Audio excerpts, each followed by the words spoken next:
Julio Chacón, muchas gracias por tu apoyo y tu presencia, Julio. Buenas tardes, comunidad Verdugo. Don Ángel, ¿qué opinión le merece la conferencia dada, impartida por la señora española Cayetana Álvarez de Toledo? Como va a ser un comentario corto, puedo aprovechar la pregunta de Julio para decirlo. Miren, hace algunos meses, no me acuerdo quién pronunció un discurso así muy eso. Entonces yo dije, desde el 1 de diciembre de 1976, yo escuché con una gran atención e interés el discurso pronunciado por en ese momento ya presidente constitucional, don José López Portillo. Me impresionó ese discurso. Me infundió ánimos y dije, no, hombre, ahora sí agárrense. Y órale. 6 años después, hice un compromiso ante mí mismo. Jamás volvería a caer seducido por el discurso de un político. Y lo he cumplido.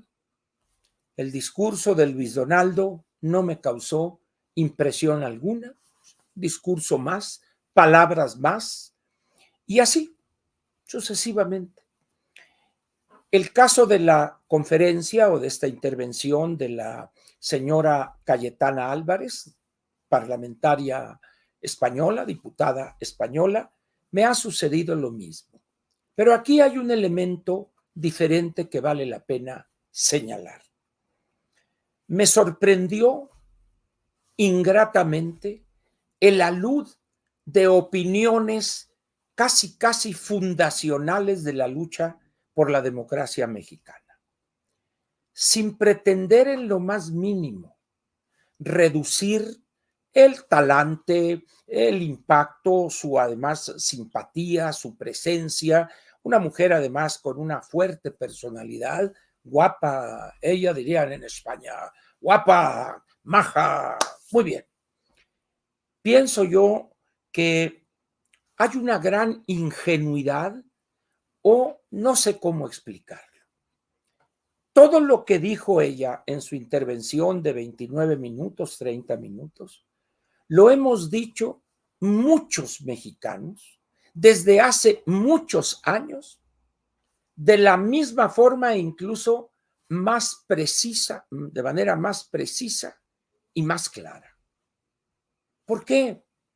Porque lo que está planteando la diputada Cayetana Álvarez es algo que manejan o que manejamos aquellos que estamos en favor de la modernización política del país en donde nos desarrollamos o donde vivimos. Incluso la lucha contra el populismo, exhibir sus limitaciones, etcétera, etcétera. Entonces, me sorprende, y no voy a decir algunos nombres porque algunos los aprecio en verdad, que hayan caído seducidos. Yo creo que más bien no es por lo que dijo, sino por ese carisma, esa cosa que agrada de la diputada Cayetana. Yo creo que si le hubiésemos puesto una pantalla negra y nomás hubiéramos escuchado el sonido, su mensaje, la reacción habría sido otra. Habría sido, bueno, pues aquí eso mismo lo ha dicho fulano, lo ha dicho mengano, mengana, para acá, para acá, para acá. Sin embargo, eso forma parte también del espectáculo que es la política. La imagen, la presencia, la simpatía, el rapport, dicen los especialistas, que genera o que establece la discursante o en este caso, la diputada Cayetana con la audiencia. Pero ahora vayamos a la parte dura, vamos a decir, del discurso.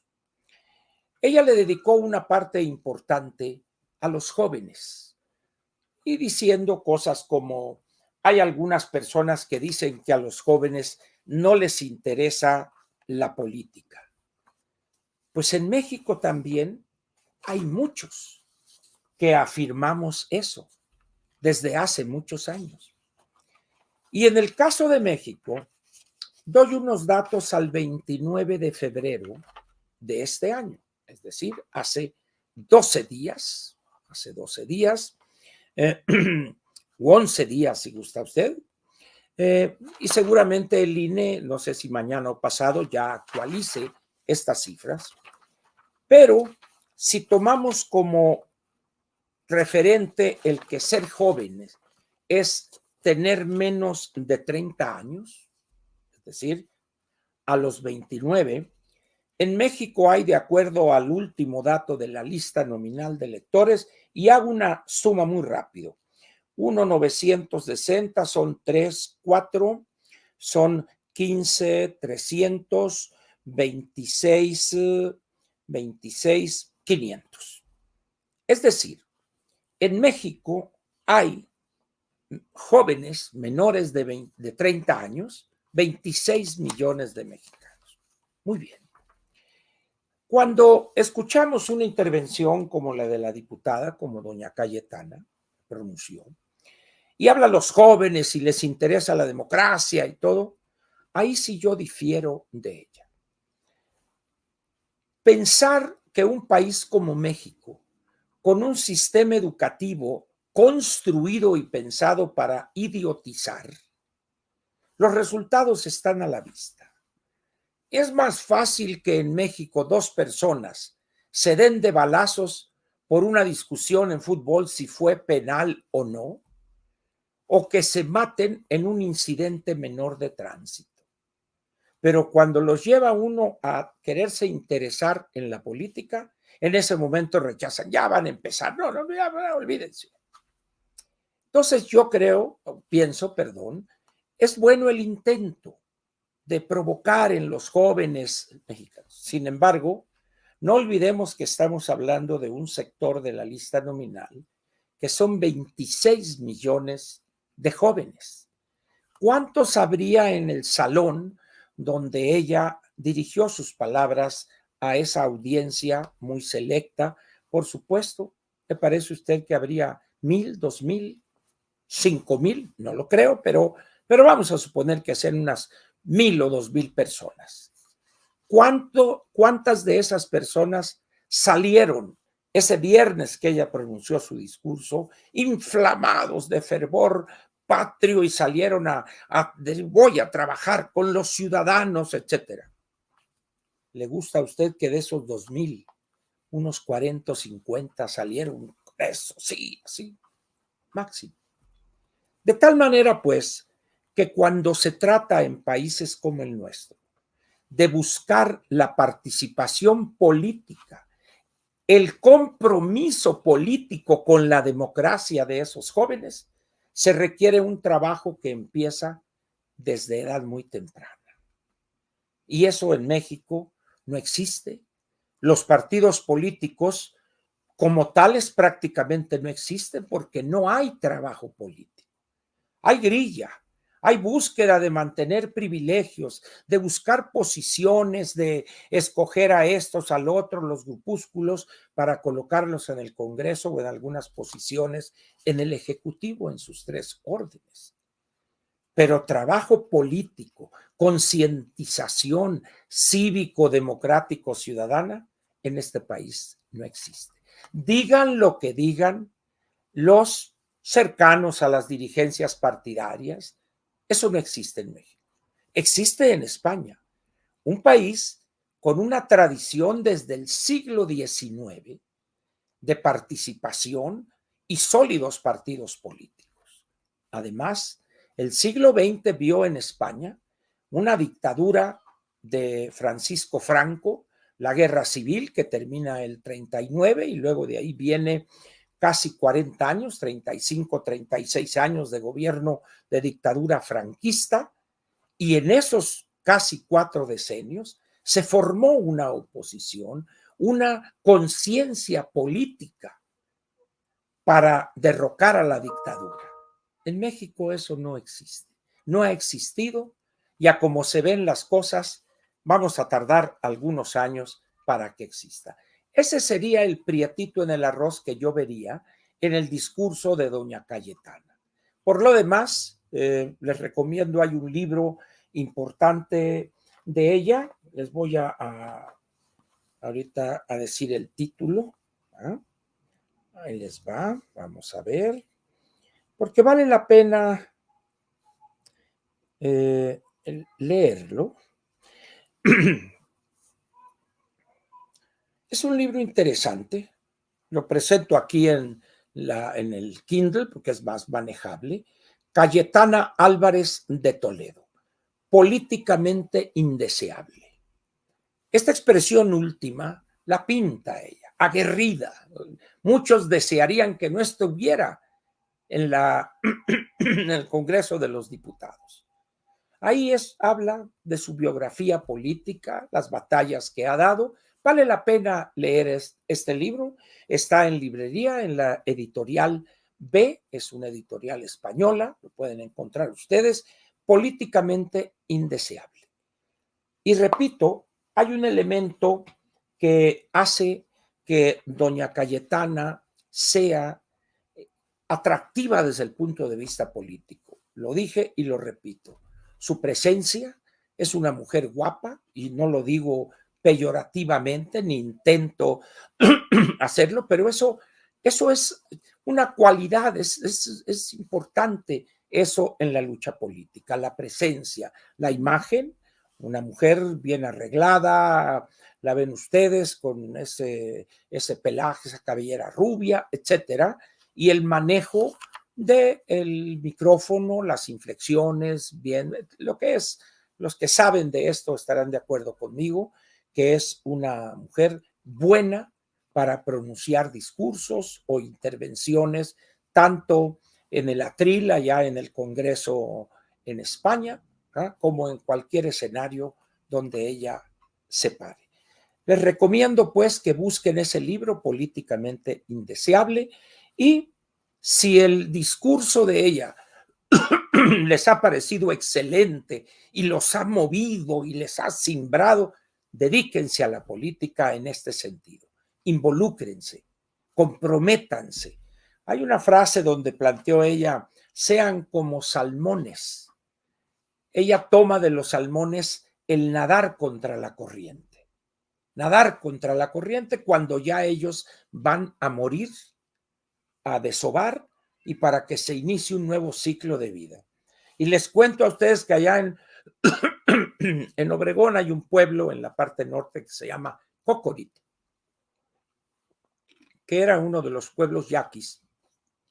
Y entonces había un grupo de vagos ahí que estaban en la preparatoria o primeros años de la profesional. Y había dos hermanos que salieron de ahí a estudiar, entonces regresaban en las vacaciones y les pusieron los salmones a esos dos hermanos. Oye, ¿por qué los salmones? Es que regresan a Cocorita a tirar la hueva, es decir, al lugar donde habían nacido, pues. Entonces, sean como salmones, dijo doña Cayetana, pero no regresen al lugar donde nacieron a tirar la hueva, sino naden contra la corriente. Le pediríamos a la temible Chiquis, si puede este espacio, esta respuesta a Julio, ponerlo ahí en el editorial.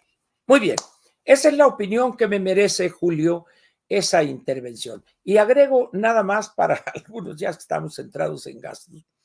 Leí que invitaron, uno de los conferenciantes fue Francis Fukuyama.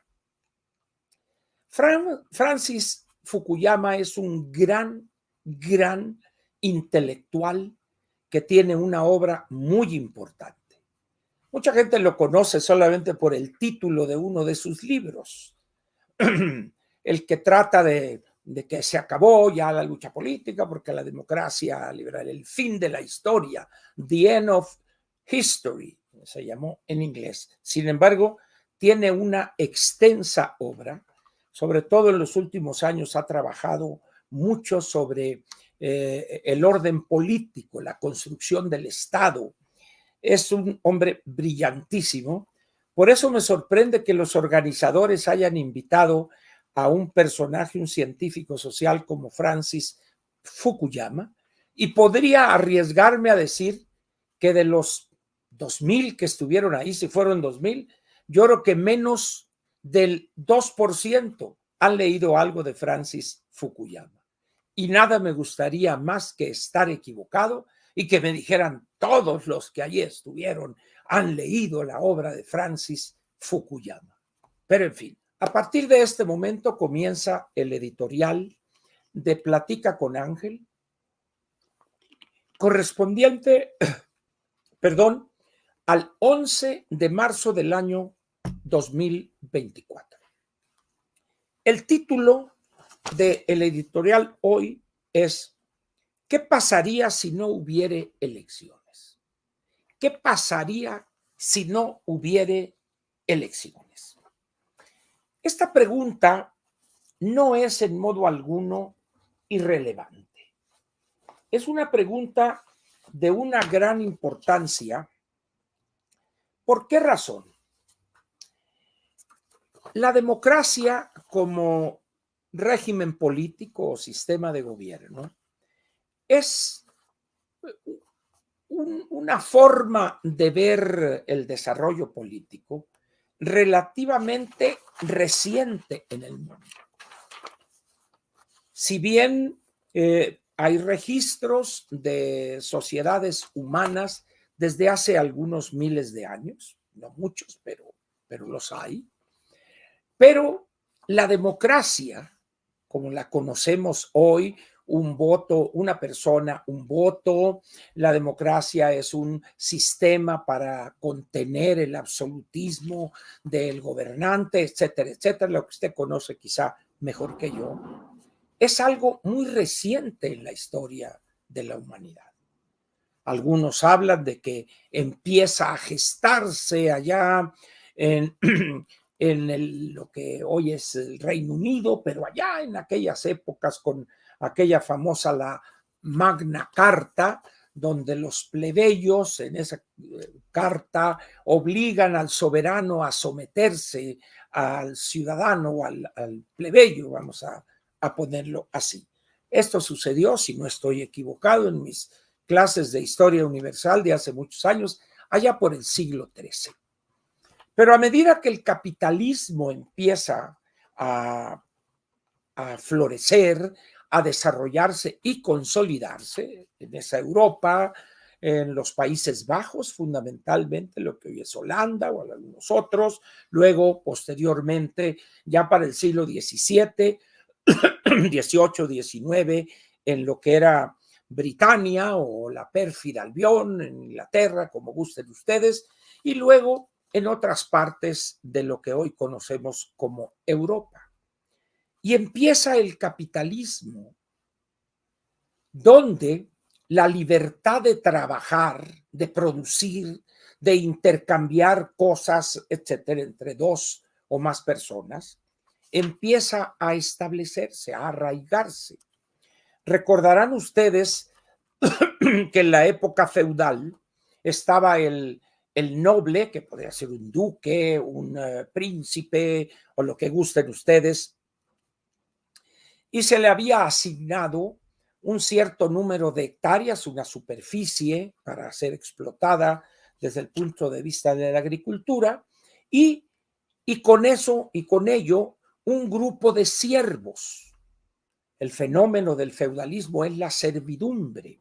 Si bien no eran esclavos en el sentido clásico del esclavismo, pero eran siervos.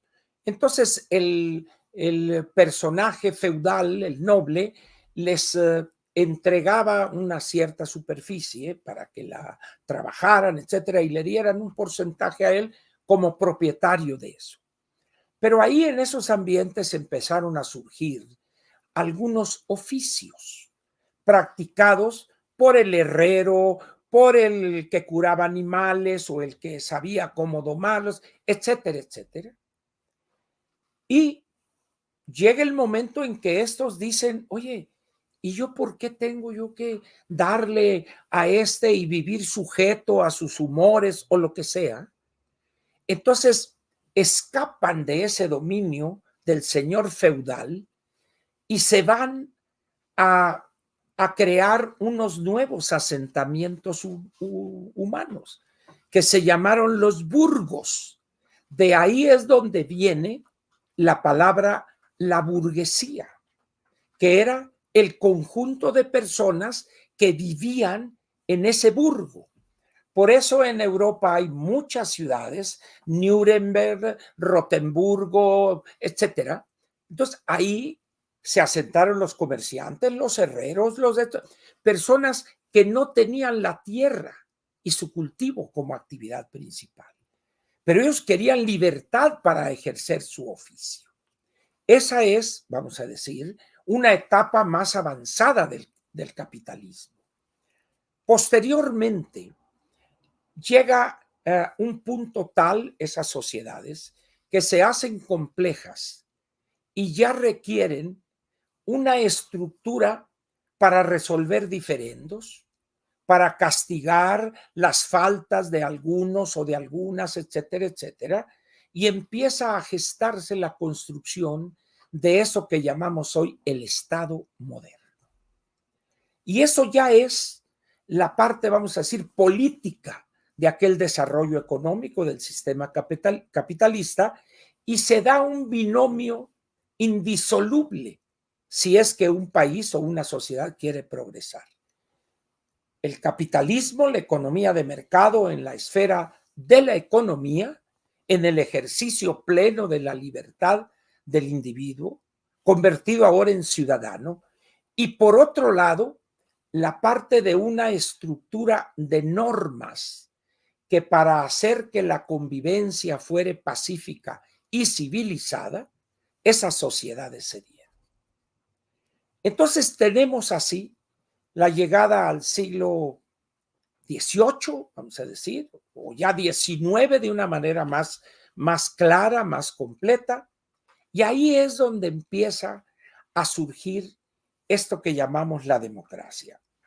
Algunos ignorantes y payasos intelectuales, como es el Bulto, habla de la democracia ya en la vieja Grecia. Aquello era otra forma. En primer lugar, era un grupo de personas que poseían esclavos, porque no olvidemos que en el esclavismo la mercancía fundamental era el esclavo. Entonces, si usted no poseía esclavos, es decir, si usted no era un esclavista, no podía votar en los asuntos de la polis, pues. Pero aquí estamos hablando ya de la democracia moderna, en el sentido capitalista del concepto. Y empieza a florecer, empieza a arraigarse la democracia. Y ya de manera clara desde mediados del siglo XIX. Quiere decir que apenas llevamos poco menos de 200 años de vida democrática. ¿Y cuáles son los países o las sociedades que abrazaron casi de inmediato y empezaron a fortalecer ese sistema? Las sociedades más avanzadas en aquel entonces, que se encontraban en Europa. Por eso se habla de las democracias, las viejas democracias consolidadas, el Reino Unido, Francia, Italia, España, los Países Bajos, etcétera, etcétera, ¿verdad? Mientras que aquí de este lado del Atlántico, saquemos a los Estados Unidos, que es otra historia, en países de América Latina, incluido Brasil, estamos ante una vida casi cavernaria. Todo el siglo XIX en México está cruzado por guerras civiles, por golpes de Estado, por azonadas militares, etcétera.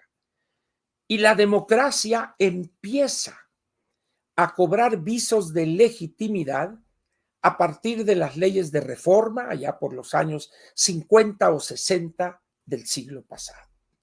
Entonces, como podemos ver, la democracia es algo relativamente reciente para un país como México en términos históricos. En esas condiciones, el mexicano no ha hecho suya la democracia como un medio para modernizar el país, para tomar decisiones, etcétera, etcétera. ¿Y por qué ese retraso todavía hoy? Porque en el siglo XX, cuando viene la Revolución Mexicana, cualquier cosa que ello signifique, termina la etapa violenta y empieza la era de las instituciones para acabar con la etapa de los caudillos, diría mi paisano don Plutarco Elías Calles. ¿Verdad? Y pronto, con la llegada de Lázaro Cárdenas y un grupo de intelectuales que hicieron de las lecturas mal digeridas su credo, particularmente con el auge de la Unión de Repúblicas Soviéticas y Socialistas, y empezaron, como es norma en esos países, a crear un sistema de control y de manipulación política e ideológica que en México le hemos llamado educación pública. Y desde los primeros años del gobierno de Cárdenas y a la fecha, los contenidos, las formas, la visión que impregna nuestros materiales educativos, salvo honrosísimas excepciones, están impregnados de esa visión autoritaria, de esa visión que tiene por objeto hacer del ciudadano un siervo con S, de servidumbre, de servitud, dirían en inglés, para que no piense, para que no analice, es decir, es una educación para idiotizar, no para liberar la mente de la persona humana y que pueda ser un ciudadano exigente que se involucre en la cosa pública. Y surgió como consecuencia de ello lo que en México llamamos pomposamente la clase política y Javier Milei llama en Argentina la casta. El concepto es diferente, pero la esencia es la misma. Un grupo de aprovechados del poder político para enriquecerse en la mayor de las impunidades y hacerlo además de manera ofensiva, ostentosa, en el menor tiempo posible. De tal manera, pues, que en países como el nuestro, en América Latina, en la región, la democracia no goza del favor del ciudadano.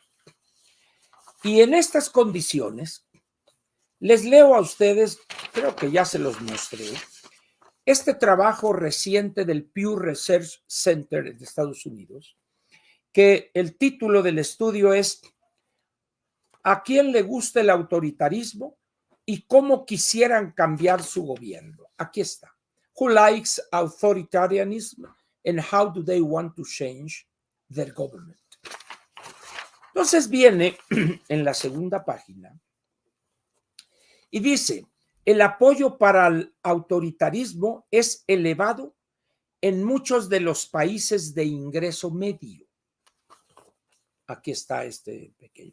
Esto lo pueden encontrar, pongan ustedes Pew Research Center, esto, aplástenle, y ahí va a aparecer este estudio. Pueden leer la síntesis o pueden leer el estudio completo si así lo desean. Entonces, en estos países de ingreso medio viene México y hay un grupo de 3 países de América Latina, que es México, Brasil y Argentina, que son los 3 que están aquí abajo. Miren ustedes, México, Brasil y Argentina. Y el reactivo usado en el estudio es el siguiente. ¿Quiénes dicen que el control por un líder fuerte o un gobierno militar sería una buena forma de gobernar sus países? ¿Qué porcentaje? ¿Y saben ustedes quién, o sea, qué porcentaje es en México de los 3 países de América Latina que vienen aquí el que logra el porcentaje más alto a favor de lo que llamaríamos un gobierno autoritario o de mano dura? México con el 71%.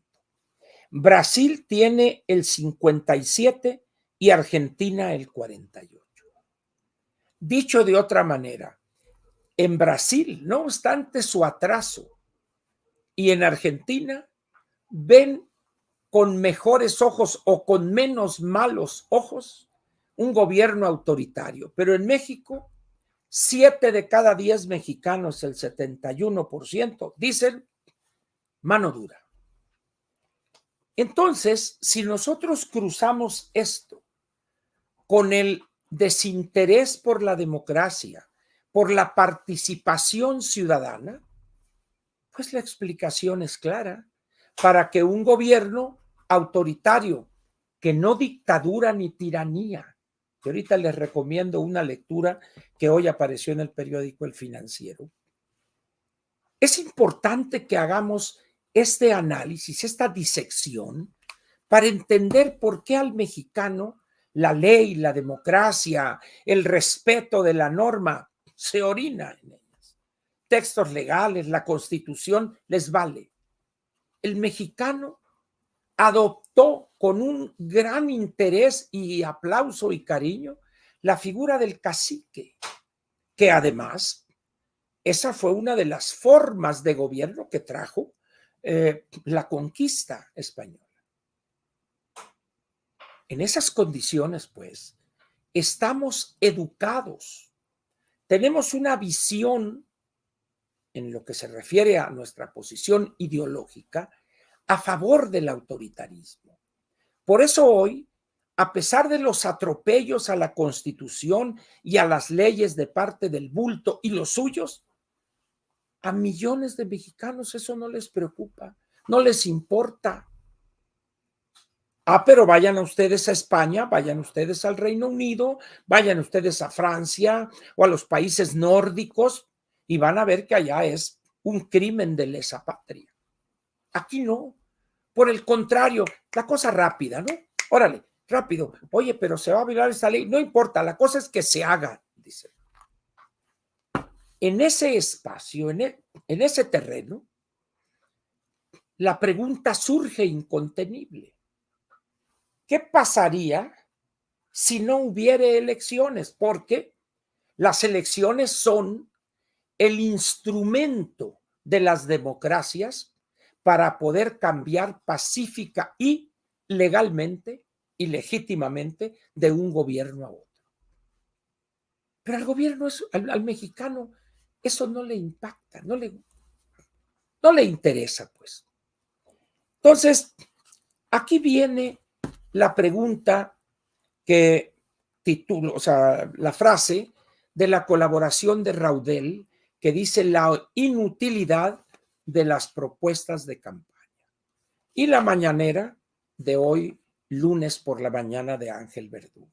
Ahora bien, hay un grupo de personas en los ambientes mediáticos como este que gozan asustando y o confundiendo a quienes lo siguen. Dos de ellos muy recientemente, pero ya lo eran desde antes, que yo llamo los catastrofistas apocalípticos, Pedro Ferriz y Josefina Vázquez Mota. La tiranía, la dictadura ya está aquí, ya llegó. Y Josefina, si se pierde la corte, se acabó esto, será la tiranía y la dictadura. Pamplinas dirían que estamos ahora españolados porque vino Cayetana. Pamplinas. Por eso les recomiendo que terminando este ejercicio, entren ustedes a El Financiero, su periódico de cuestiones económico-financieras y también de análisis político. Algunos de sus colaboradores vayan a la sección opinión y busquen ahí la colaboración interesantísima de Fernando García Ramírez, que se llama Ni tiranía ni dictadura. Ahí y léanla, por favor. Y hace una explicación clarísima de por qué afirmar que en México viene la tiranía o la dictadura. Es simplemente o ignorancia u oportunismo que se expresa en una situación irreal inventada por estas personas que piensan que así van a adquirir una popularidad. Lo único que logran es confundir y mentir. México es, en el peor de los casos hoy, un país gobernado por un individuo autoritario, pero ni es tiranía ni es dictadura. Y ahí Fernando hace las preguntas, dice, bueno, yo escribo hoy mi artículo, lo publica mañana el periódico El Financiero, lo leen miles de personas, quizá el presidente me critique en la mañanera, me diga esto que el otro, pero no pasa nada. Dentro de 2 o 3 días que vuelvo a colaborar, escribo otro, lo digo esto. Esto no es ni tiranía ni dictadura. Sin embargo, repito, esas personas que gustan del estridentismo verbal demuestran primero una ignorancia total y segundo confunden. No lo haga usted, por favor. Y lea el artículo o la colaboración de Fernando en El Financiero de hoy. Y ahora vamos a la parte de sustantiva, que es ¿qué pasaría si no hubiere elecciones en México? Raudel, en su colaboración en el Substack de Pablo Magluf, que se llama Disidencia, plantea una serie de cosas sobre los intelectuales y los analistas que no las voy a repetir porque luego me mientan la madre a mí. Mejor, Raudel, perdóname, pero mejor que lean tu colaboración y en todo caso que te ofendan a ti. Muy bien, pero ahora vamos a lo que yo sí pienso. Miren ustedes. Hace algunas semanas me invitó un buen amigo a quien admiro y respeto desde hace muchísimos años, quizá más de 40 para ser exacto, uno de los mejores analistas en México, me invitó a comentar un libro, el libro más reciente que ha escrito. Con cierto temor, porque pues él es una gran personalidad y yo soy un simple campesino que apenas estoy aprendiendo a leer y escribir. Pero fui, con gusto además, por el amigo y por el tema. Entonces, dije yo en mi intervención que una de las cosas que me sorprendía en los planteamientos en uno de los capítulos del libro era que se mencionara países exitosos como Taiwán, Corea, Singapur, la misma República Popular China, y yo agregaría Chile, sin mencionar el común denominador de esos 5 casos de éxito. ¿Y cuál es? Dije, el común denominador, que esos 5 países estuvieron gobernados de manera autoritaria. En algunos casos 20, en otros 25 y en otros 30 años. Y en el caso de China Popular todavía, y ya llevan 40 años. De tal manera, pues, que lo que maravilla a algunos que van a Taiwán, van a Corea, van a Singapur, van a la misma República Popular China. Dicen, mira, ¿por qué en Taiwán lograron hacer eso?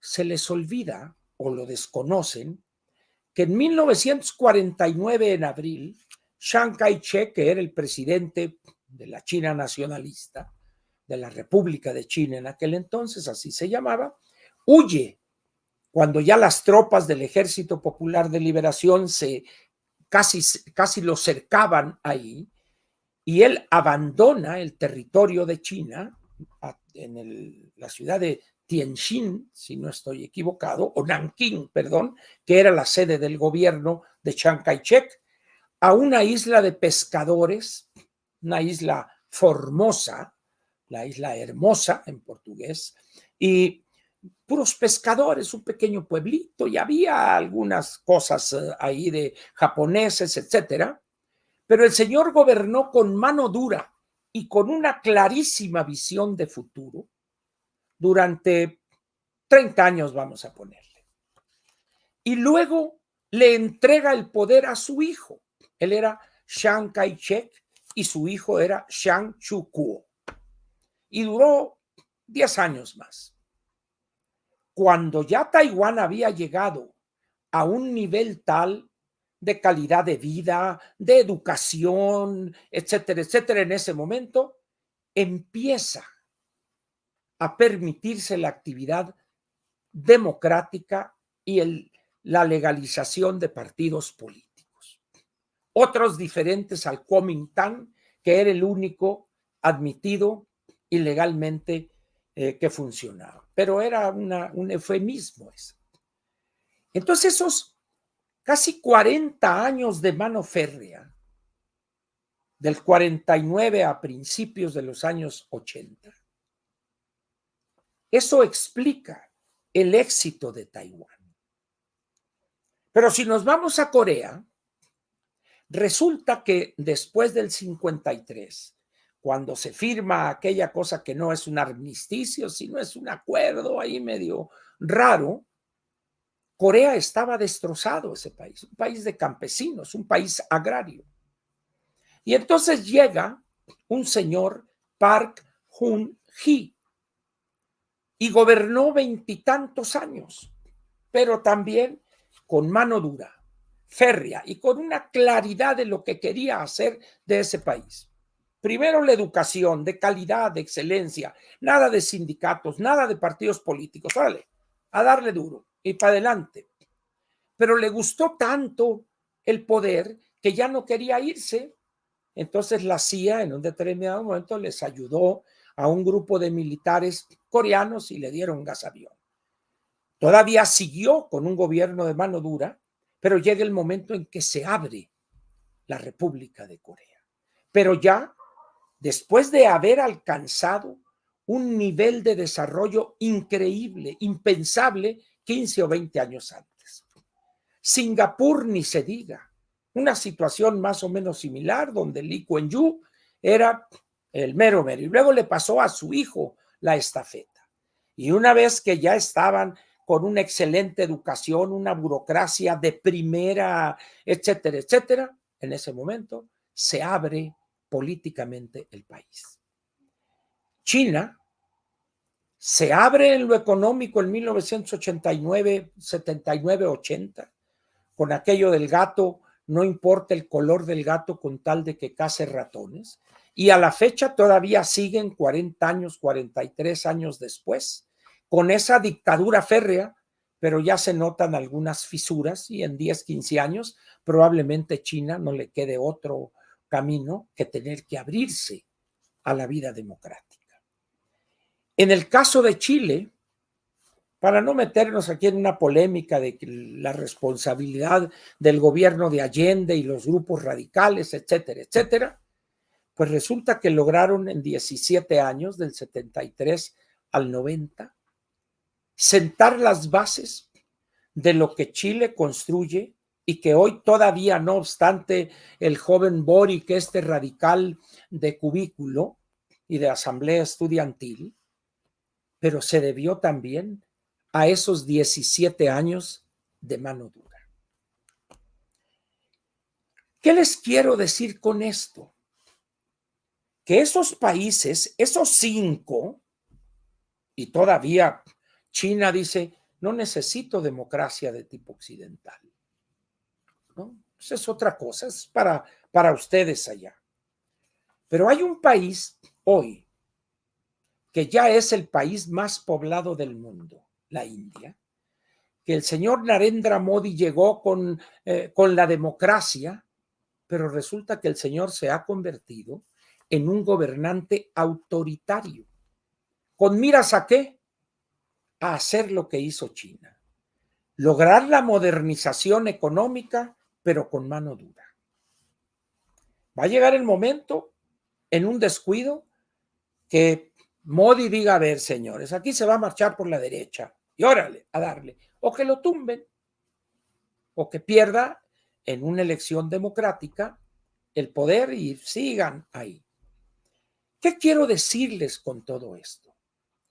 que no debemos asustarnos porque en un país cancelan la existencia de partidos, clausuran el Parlamento o el Congreso y se gobierna con mano dura. El problema no es que se gobierne con mano dura. El problema es que no se tiene una visión de futuro. Les voy a dar un ejemplo. Ahora, con estos actos de los delincuentes estos de la normal rural de Ayotzinapa, dos jóvenes que van en un vehículo robado, una camioneta que se robaron ellos.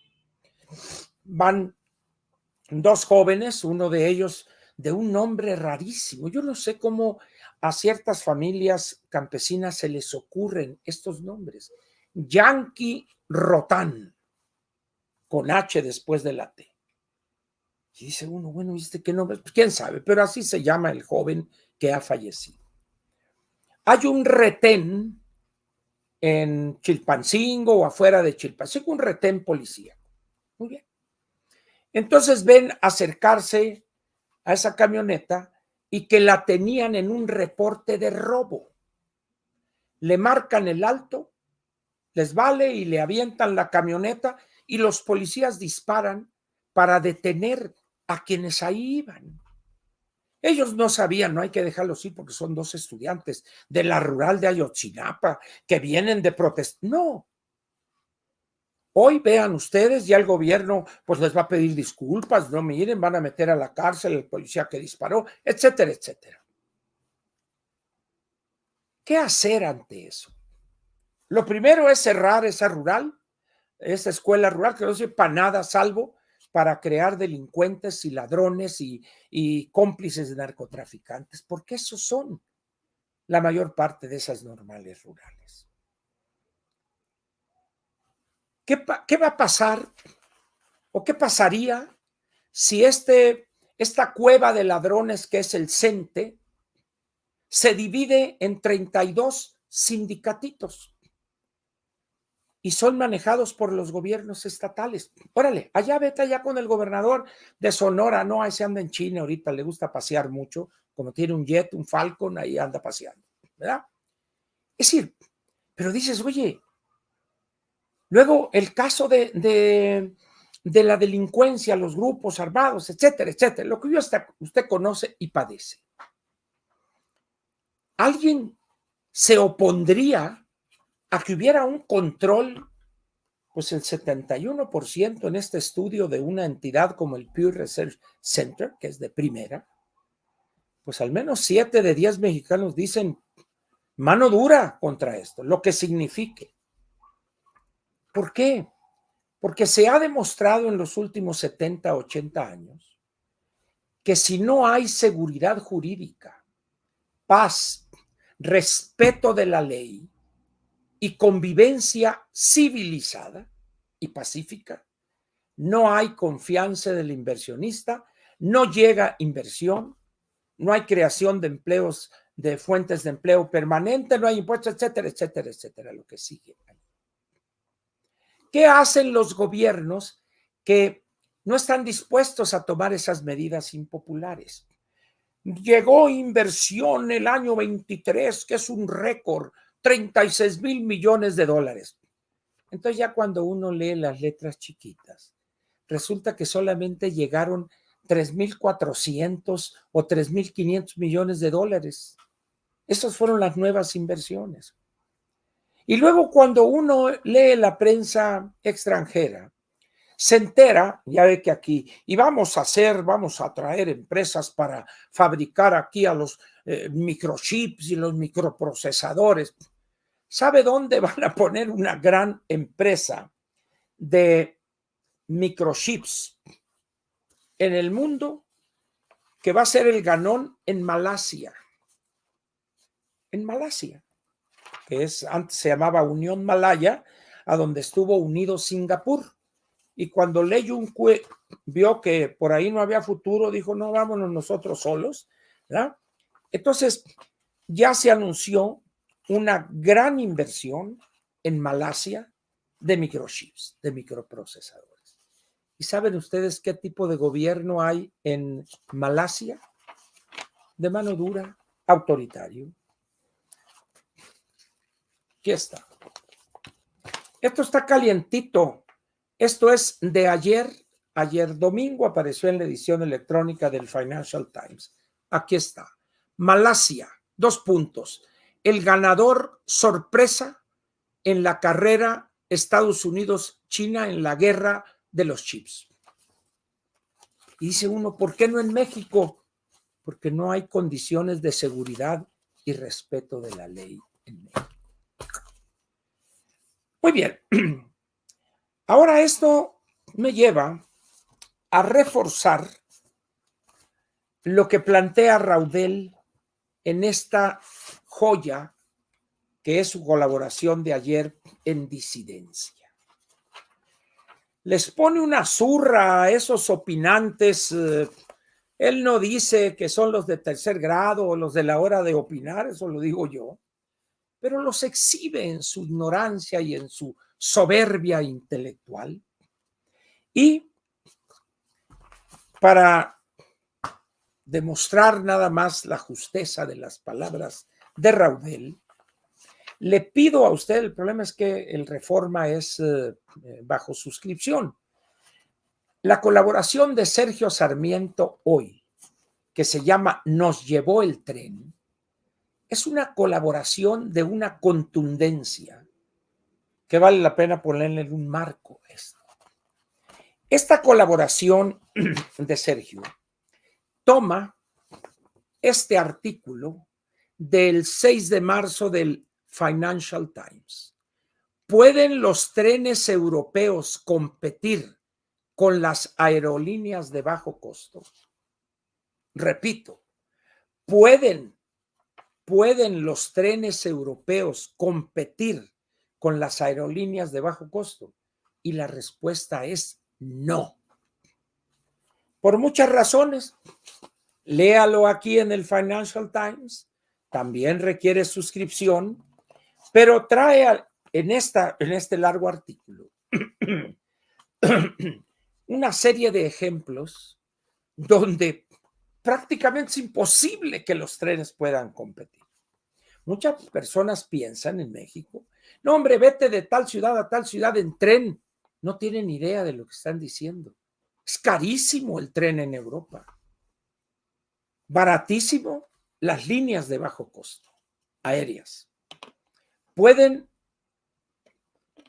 México, los trenes de pasajeros ni siquiera pueden competir con los autobuses que van por las autopistas. Vea usted el Tren Maya, por ejemplo. Pero luego tenemos a la anticientífica en su discurso el 1 de marzo en la Plaza de la Constitución. Y dice ella, vamos con una república próspera y conectada. Se utilizarán para trenes de pasajeros los 18,000 kilómetros de vías férreas privatizadas por los gobiernos neoliberales. Bueno, y ahí les van los 10 trenes. El tren AIFA-Pachuca. Si no han podido en 3 o 4 años terminar el pedacito de aquí de donde está el suburbano para llevarlo al AIFA, pues imagine usted si lo van a llevar a Pachuca. Pero bueno, Tren México, Querétaro, León, Aguascalientes y así 10 trenes. Ahí les va uno, el más fregón. México, Querétaro, Guadalajara, Tren Manzanillo, Colima, Guadalajara, Irapuato. Tren Tepic, Mazatlán, Nogales, que sería la continuación del otro que empezaría de aquí y llegaría hasta Nogales. Y dice uno, ¿quién en su sano juicio se atrevería a plantear estas estupideces económico-financieras? La demagogia que rige la visión del anticientífico. En esas condiciones, la pregunta persiste. Dice y pregunta Raudel, o afirma, inutilidad de las propuestas de campaña y argumenta perfectamente en una forma clara y muy didáctica. ¿Qué sentido tiene que empiecen a prometer cosas que ni siquiera saben cuál es la realidad que van a encontrar en caso de ganar? ¿Qué sentido tiene plantear estas líneas de trenes de pasajeros cuando Volaris, Viva Aerobús o la que quieran ustedes, boletos de 100 pesos, de 80 pesos o lo que sea, y que en 2 horas lo lleva de aquí a una ciudad a 1,500 kilómetros de distancia? Es decir, solo la soberbia de esos intelectuales clasemedieros que creen que saben, que conocen la realidad. Nuestro país tiene, y lo menciona Raudel, lo repito, entre el día de la victoria y la toma de posesión va a estar junio, julio, agosto y septiembre, 4 meses. Y luego la Constitución le da un plazo de 6 meses a ese gobierno para que elabore algo que tampoco sirve, el Plan Nacional de Desarrollo. Pero nos encanta eso, el plan, la norma, por acá, la estrategia y eso. Y ni siquiera saben cómo está la realidad que van a recibir. Y con los ejemplos que les di, de Corea, Taiwán, Singapur, China Popular, Chile, la India, etcétera, y con el estudio reciente del Pew Research Center, siento decirles, aunque se enojen muchos, que en este país estaríamos mejor sin precampañas, sin intercampañas y sin campañas. Es más, en un exceso verbal diría, sin Cámara de Diputados y sin Cámara de Senadores. Piénselo usted. Como diría Agustín Lara en aquella bella canción, piénsalo bien, mulata, piénsalo bien. ¿Algo más ahí que hay algún comentario? ¿No? Muy bien. Dice Sergio López Podesta. Ajá. Dice, hay dictaduras de éxito, pero también de fracaso. Claro. El problema es encontrar un buen dictador. Claro, por supuesto, lo dije, que esas personas, esos países tuvieron a un gobernante autoritario, pero con una visión de futuro. ¿Qué tenemos aquí en México? Un hombre con una visión de antepasado, ignorante completamente. Así es, lo dije, así es. Pero ¿qué es lo que sucede? Que los países, en la medida en que se nieguen a aceptar esa realidad, en esa medida llega cualquier atravilario, autoritario, cacique pueblerino, como es el caso de López, y vean ustedes el desastre. En fin, piénsele usted, por favor. Piénselo y piénselo muy bien. Aquí termina la parte editorial de Platica con Ángel correspondiente al lunes 11 de marzo del año 2024. Y todos aquellos que me dijeron, bueno, y usted plantea nomás en México, porque aquí vivo, soy ciudadano mexicano, mal haría yo en estarles recomendando a otros países que hicieran esto o aquello. Yo opino que en México estaríamos mejor, sin precampañas, sin intercampañas, sin campañas, sin Congreso, pero con un gobernante con una visión de futuro y que no le temblara la mano para hacer que hubiera orden y respeto de la ley. Eso es lo que pienso. Si usted piensa lo contrario, me gustaría escuchar sus argumentos ahí en los comentarios.